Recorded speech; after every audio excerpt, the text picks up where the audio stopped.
Hello everybody. In this video we'll be moving on to the Digsilent PowerFactory environment. We'll try to explore the different options and commands the PowerFactory has. So in order to initiate the load flow analysis, you use this icon, just click on it. So you have multiple options, advanced options to execute the load flow analysis. So we'll be moving on to the calculation methods.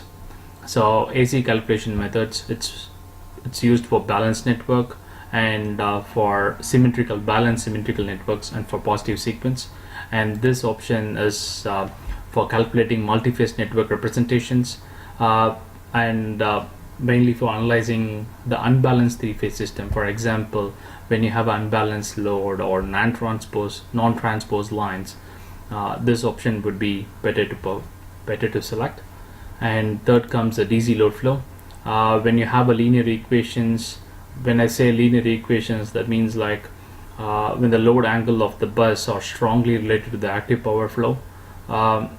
In those cases we use these options.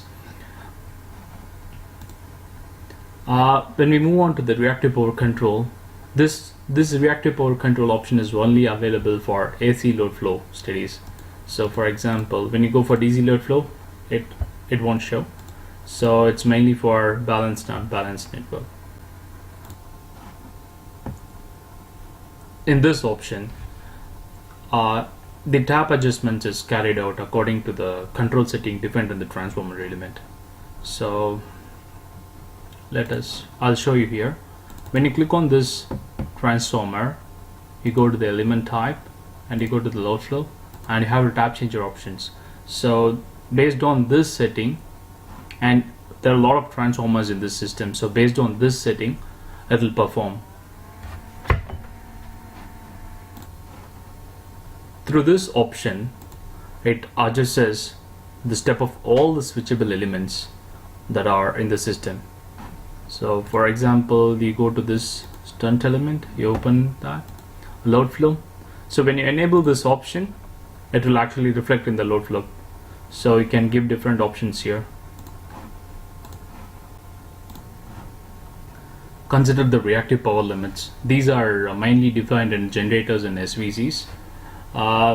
If the load flow cannot be solved without exceeding the specific limit, the convergence error will be generated. So you have an option of the one more thing to mention is when you click on this options open up where you can give minimum and maximum limits. So if you go on to this generator, you go to the load flow, you can see this reactive power operation limits can give the minimum and maximum operating limits. This axis is a Q axis, the reactive power axis. So you can see minus 0.06, which is here, this point, and 0.24 is this point. This generator operates within these limits. The next option is a temperature dependency. I like this option. So the most important effect of resistance of transmission line or cable conductors is generation of losses. We know IR squared loss. Resistance will also affect the voltage relations of the line. When you take the resistance is mainly affected by the operating temperature. So load flow analysis, when you select this option at 20 degrees Celsius, so load flow analysis is performed at 20 degrees Celsius, taking that as operating condition. When you take the maximum operating condition, like usually for transmission line it's like 80 or 90 degrees Celsius. I'll show you where it is.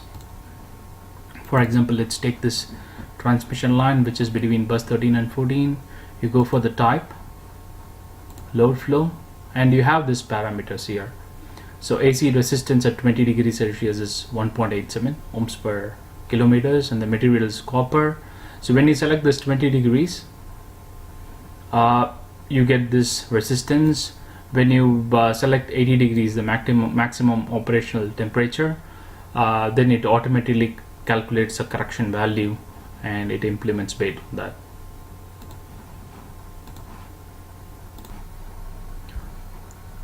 Now comes the load option. Under this load option, during the normal operating condition, you do not need to take into account these factors. But when it comes to the abnormal condition, for example during a voltage collapse situation, the voltage dependency of the load should be taken into account. Feeder loading scaling. In radially operated distribution systems, the problem often arises that very little known facts are there about the actual loading of the load connected to the each substation. So in those cases, you can take this on the feeder loading, so the load flow will automatically take that into account. For example, if you take to this load, go for load flow, now you adjust by load scaling.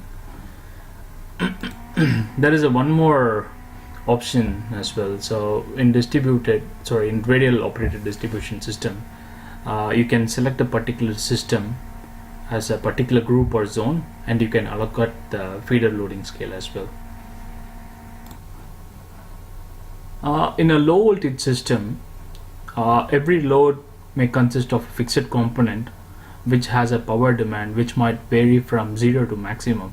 So under such cases where there is a low voltage, for example loads like motors, small fans, small group of loads, on those situations we consider this factor. This is the factor by which the night storage heater power is multiplied for all the low voltage loads. This 100% scaling factor. Now let's move on to the active power control. Besides the traditional approach of using the slack generator to establish the power balance within the system, PowerFactory also provides us different power balancing mechanism which are closely represented to the real systems. So let's move on to these options. As dispatched. So as dispatched, let's consider these two options which are very important. Like as mentioned before, the conventional approach of balancing the power is by using the slack bus. In this case, distributes slack by load. PowerFactory offers the option of balancing by means of a singular group of load. Under that assumption, active power of a selected group of load will be modified so that the power balance is always met. In the second option, the distributed slack by generator. In this case, it includes considering the participation of all the generators, all the synchronous generator, according to scheduled active power. So it considers all the generators in the system and to meet the required load, the active power load.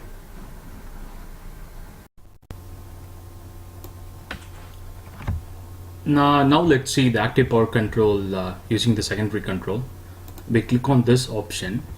What usually happens is power balance is established by all the generators according to the secondary control given in generator specifications. So active power contribution is according to secondary control parameters or factors that are given in the generators. For example, let's go click on this generator. We go for the load flow. So here's the option, external secondary controller. You click on this. In this case, none of the generator has given the secondary controller, but I will show you how it actually works.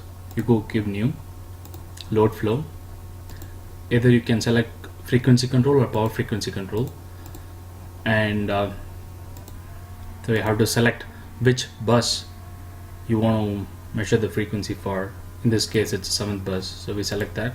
So it's a separate procedure and it's a separate methodology and process. We'll look into that in the future videos. According to the primary control, the governor of the unit participating in the primary control will increase or decrease the turbine power and will help the frequency drive close to their normal value. The first thing, when there is a discrepancy or disturbance that happens in the system, the first thing that comes to restore the frequency to the normal value is the primary control. We have gain value for each generators. I'll show you that. Open this. generator, we go for load flow. You can see here primary frequency base, it's rated on megawatt per hertz. So this is the value, this is called kpf value. This value will help to bring back, based on this value, it will contribute or participate in the frequency management.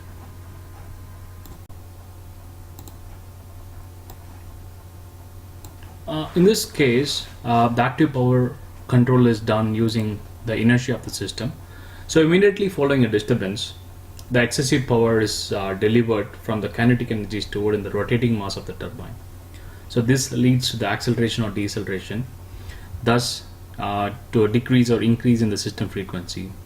The contribution of each individual generator towards the total additional power required is proportional towards inertia. So each generator has its own inertia, and I'll show you where we can give the inertia constants. So you go for this generator, go into the type, RMS simulation. So you have this inertia constant. When you see if a turbine has a high inertia constant, then it has more withstanding power, or it can help the system to bring the frequency back in a more efficient way. I believe I have given you a basic introduction on different options the PowerFactory has for load flow calculations. The rest of the options are very advanced options. I'll try to do a video on these stuffs as well. In the next video, we'll move on to try to analyze a 14 bus system. We'll try to do contingency studies and contingency studies where you can add a load, add a generator. Let's see how the system performs.